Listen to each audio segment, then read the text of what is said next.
అందరు ఎలా ఉన్నారు? బాగున్నారు కదా? మరి మనందరం క్రిస్మస్ మాసంలోనికి ఎంటర్ అవబోతున్నాం. చాలామందికి చాలా ప్రణాళికలు ఉన్నాయి. గత క్రిస్మస్ల కంటే ఈ సంవత్సరం ఇంకా చక్కగా జరపాలని, గ్రాండ్గా చేయాలని ఆలోచనలు ఉన్నాయి కదా. చాలా మంచిది. అయితే నన్ను ఒక మాట చెప్పనివ్వండి. ఈరోజున నిజమైన క్రిస్మస్ అంటే ఏంటంటే క్రిస్టోస్ మాసే అనే ఈ రెండు పదాలు, గ్రీకు లాటిన్ పదం నుంచి వచ్చిన ఈ పదాలు. క్రిస్టోస్ అనగా క్రీస్తు, మాస్ అనగా ఆరాధన.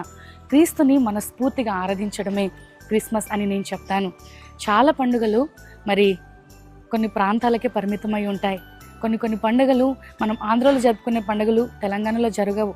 కొన్ని ఇతర రాష్ట్రాల్లో జరుగుతున్న పండుగలు మరికొన్ని రాష్ట్రాలకు వెళ్తే మనం చూడము. కానీ Christmas is the festival which is celebrated all over the world. ప్రపంచవ్యాప్తంగా జరుపుకునే పండుగ ఏదైనా ఉందా అంటే అది క్రిస్మస్ మాత్రమే. కాబట్టి ఈ రోజున క్రిస్మస్ అంటే ఆనందాల పండుగ, క్రిస్మస్ అంటే రక్షణ పండుగ, క్రిస్మస్ అంటే వెలుగును పంచే పండుగ. ఈ రోజున ప్రభు చీకటిలో ఉన్న మనలను వెలుగుమయం చేయడానికే ఆ పరము నుండి భూమికి ఎత్తించాడు. అందరూ ఆయనను చేరుకోవాలని. ఆయన ఒక గొప్పవాడై ఉండి కూడా రాజులకు రాజుగా ఉన్న ప్రభువు మన కొరకు దీనుడిగా, రిక్తునిగా మారాడెందుకో తెలుసా? మనందరం ఆయనను చేరాలని, మనందరము ప్రభుని కలిగి ఉండాలని. దేవుని ప్రణాళికలు చాలా గొప్పవి కదా.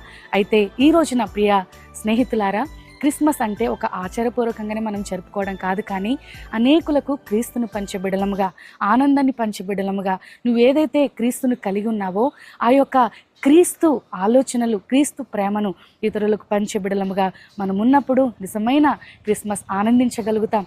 చక్కని ఆరాధనలు, పాటలు. నా మట్టుకు నేను అనేక ప్రాంతాల్లో ఈ క్రిస్మస్ మాసాన అనేక ప్రాంతాల్లో దేవుడు నాకు ఎక్కడ అవకాశం ఇస్తే అక్కడ వెళ్ళి క్రీస్తు యొక్క ప్రేమను, ఆయన సత్యమును, ఆయన యొక్క గొప్పతనాన్ని చాటడానికి నేను సిద్ధపడుతూ ఉన్నాను. కాబట్టి మనందరము ఆత్మీయమైన క్రిస్మస్ని మేము జరుపుకుందాం. ఆచారపూర్వకంగా కాదు, ఆత్మీయమైన దేవుడు మెచ్చే, దేవునికి హృదయాలను మనం అర్పించే క్రిస్మస్ని జరుపుకొని ఘనంగా దేవుని నామానికి మహిమ తీసుకొద్దామా? God bless you all. ఈ సంవత్సరం